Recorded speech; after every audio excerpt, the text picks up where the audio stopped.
Just a short walk.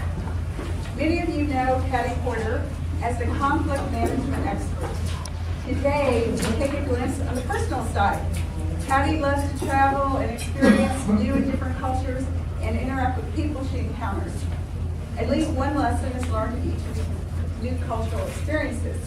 In this speech, Patty focuses on the third project, the Competent Communicator book, on Get to the Point. She shares the importance of understanding and managing different expectations when traveling to a country so different from the United States. Please welcome Patty as she presents It's Just a Short Walk, 5 to 7 minutes for Mr. Timer.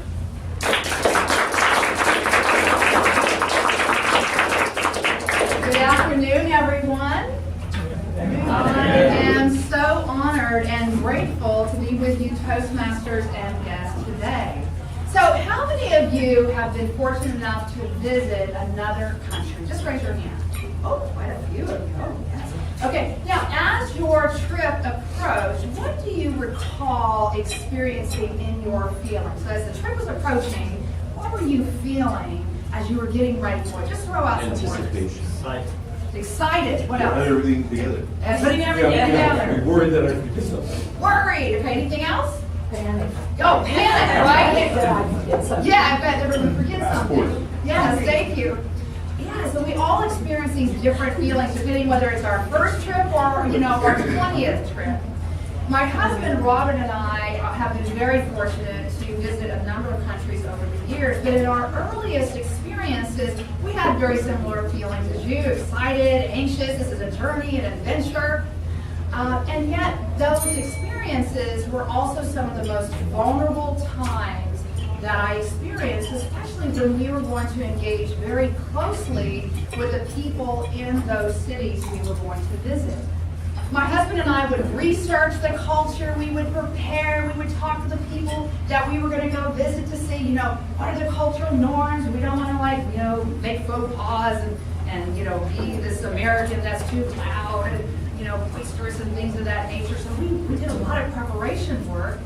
And it wasn't until we would get there, usually within the first 24 to 36 hours, that we would realize how unconsciously incompetent we really were in the nuances of the daily lives and the cultural customs and the perspectives that the people have that we were going to be with for 14 days. Right?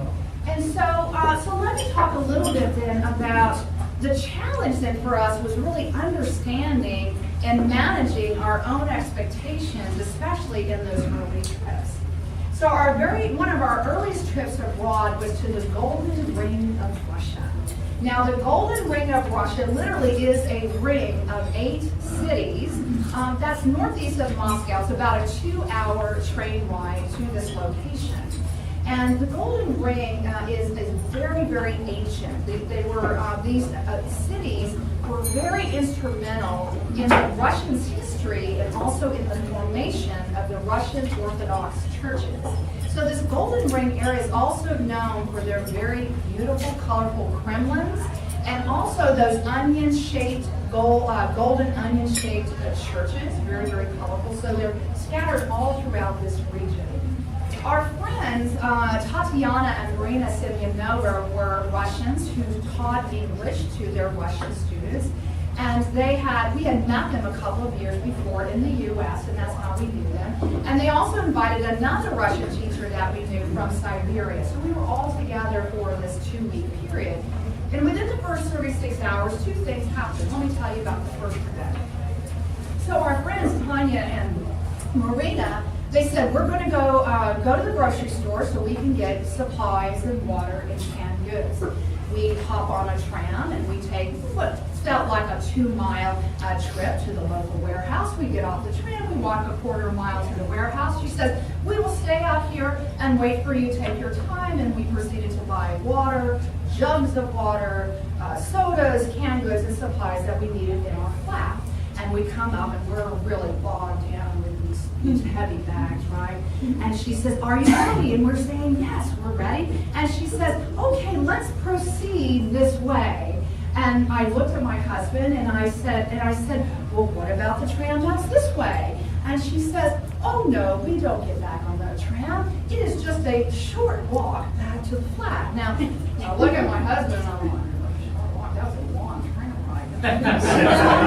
And so we're carrying, we're like, okay, let's go. And we're carrying these very heavy bags for 2 months. I don't have the best bag in the world. So by the time we get to our flat, which is probably about a 10-story gray building with no elevator, we are now climbing the 3 stories with our bags, and we're hot and sweaty and tired, and we're like, a short walk. Oh my gosh, back in America, you get into a car, go quarter mile and get a Starbucks or your groceries. I'm like, that is not a short walk. So my husband and I had a short rest. So then our friend said, take a short rest, and we want you to relax the rest of the afternoon. We're going to take you to the river so that you can enjoy a swim and a picnic. Well, we needed that by that time, right? So we proceed to bring our swimming trunks and our supplies for the picnic, and we get on the bus.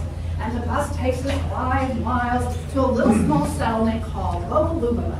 Now, Boголюбово was built in the 1100s because there was a miracle that happened there, and they built a very beautiful church there that was next to an active monastery. So as we walk up, we see the nuns working in the vegetable garden and the monks walking very peacefully and quietly down. We're being very respectful. We visit the church. The church had a very golden dome, very shiny golden onion-shaped dome, very midnight blue colors on the church. And when you went inside, you would see that midnight blue with the golden stars painted everywhere.